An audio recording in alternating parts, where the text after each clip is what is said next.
Hey guys, how's it going? Today we're going to be doing a quick tutorial video on how to replace your injectors on your 1986 SI fuel injected Honda Prelude.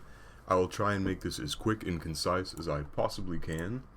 To start off, you're going to want to take off the gas cap to relieve the system pressure from the back side of the line. Then you're going to want to remove the battery cables, positive and negative. This mitigates any chance of a possible spark in the engine. Next, you're going to want to remove the banjo bolt to remove the fuel pressure from the top side, the engine side of the car. You're going to want to have a rag handy for this part to catch any spray. If the car's been sitting for several hours or days, there will be very little spray, if at all. If you had just been driving it, it might be best to wait a while before you do this next step.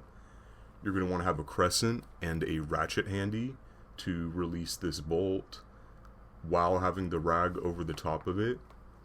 It takes a fair amount of force, and the copper crush washer that I was able to get from Honda, they still sell it. You have to replace it every single time.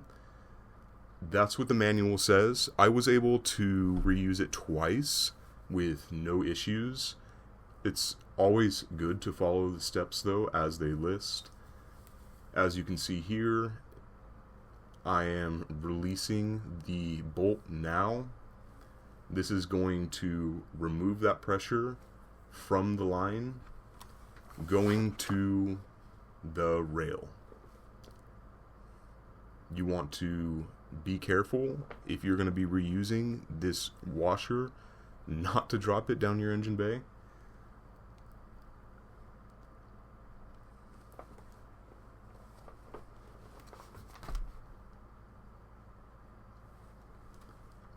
This is what it looks like. It is small, and put this somewhere that you are not going to lose it. 17 millimeter crescent, very small ratchet.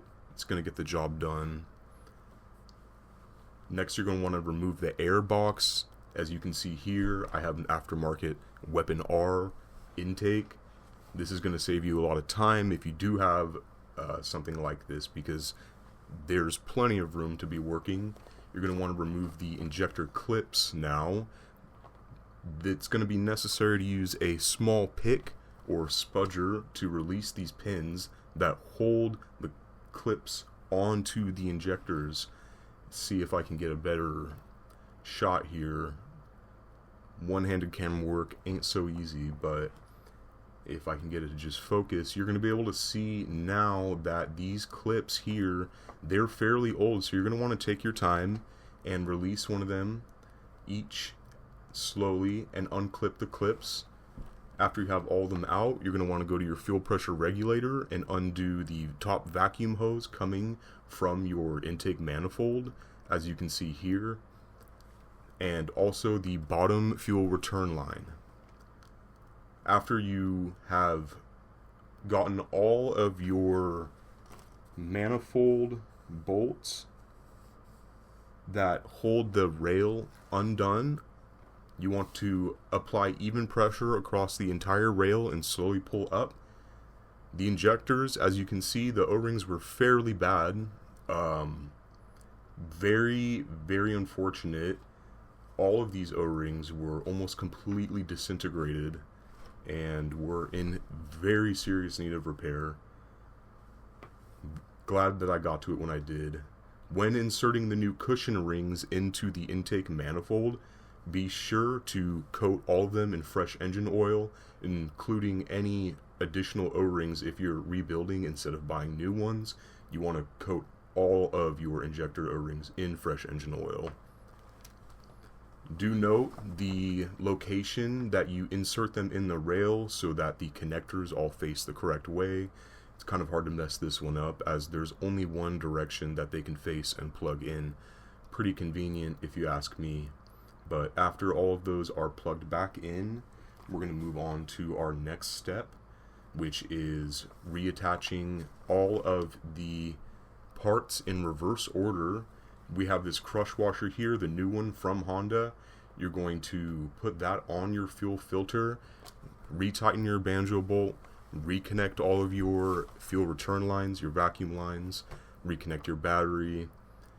Be sure that your fuel rail is tightened down properly.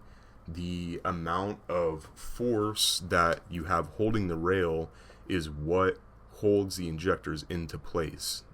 That is it. So be sure to check and use a torque wrench if you have it. Online I found that anywhere from 8 to 11 pounds of force was more than enough to tighten the injectors down. After you have them tightened, you're going to want to test for fuel system pressure, repressurize the system. That's the first bump on the key. It's going to pressurize the lines. The manual says to do this 3 times for optimal pressure. I found that I had to do it 6 to 8 times before my initial start. It takes a second for the idle to normal out, but once it does, you'll find that your car should run much better. If you have any problems with any of the injectors operating as they should, I had an issue with one of them being faulty out of the box from Rock Auto. They have never sent me an incorrect part or a damaged part before, so they're off the hook on this one. But the next day, I pulled each clip while the car was warm and running. Cylinder 1 produced no difference in idle, so that told me right there that that was the problem injector. After removing the issue injector and replacing it with a rebuilt one of the originals, the issue subsided, and that was the end of that. If you have any questions at all, if I left anything out, please leave a comment down below. I hope this was very helpful, and I hope that I get to make more videos for you guys, and thanks for listening.